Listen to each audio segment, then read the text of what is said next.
Bismillahirrahmanirrahim. Assalamualaikum warahmatullahi wabarakatuh. Waalaikumsalam warahmatullahi wabarakatuh.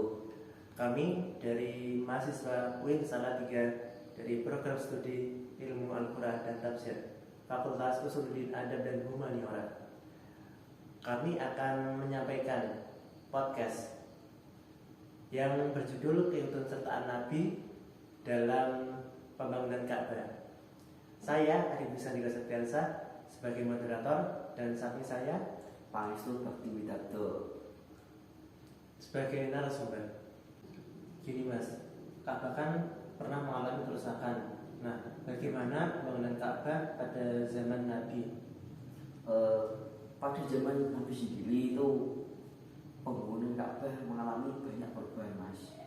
Ka'bah sendiri itu dibangun 4 kali dalam periodenya. Periode pertama yaitu pada era Nabi Ibrahim dan Nabi Ismail. Yang membangun Ka'bah Nabi Ibrahim, yang mencari bahan-bahan konstruksi itu Nabi Ismail. Nah, untuk pembangunan yang kedua yaitu pembangunan yang dibangun pada suku Quraisy. Dalam pembangunan ini Nabi Muhammad itu ikut serta dalam pembangunan Ka'bah yang dibangun pada saat itu. Nah, untuk pembangunan yang ketiga yaitu pembangunan pada saat Yazid bin Muawiyah gitu.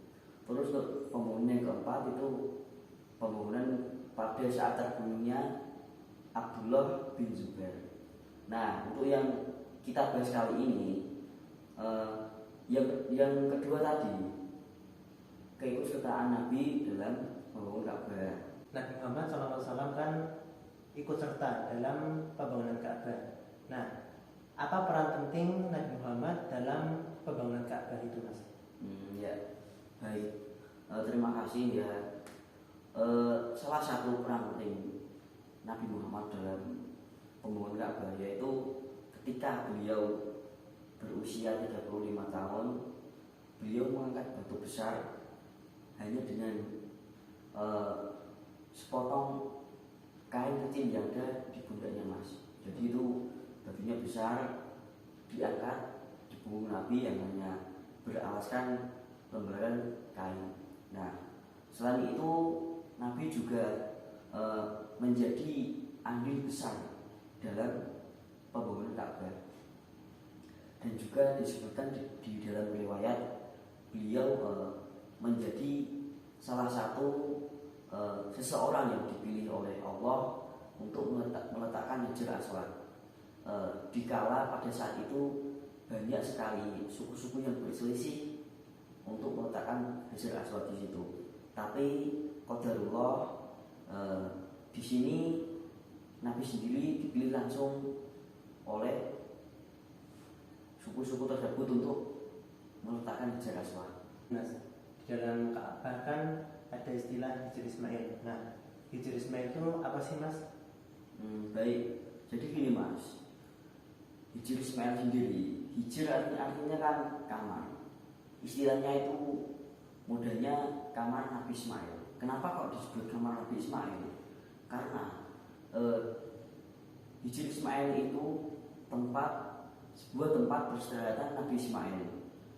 Dikatakan di dalam riwayat itu Nabi Ismail setelah mengembala domba itu pasti istirahatnya di situ.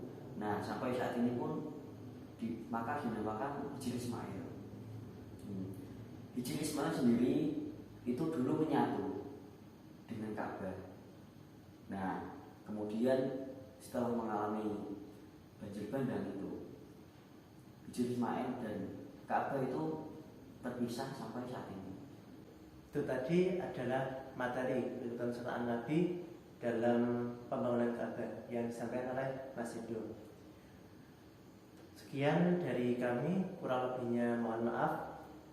Sekian, wassalamualaikum warahmatullahi wabarakatuh. Waalaikumsalam warahmatullahi wabarakatuh.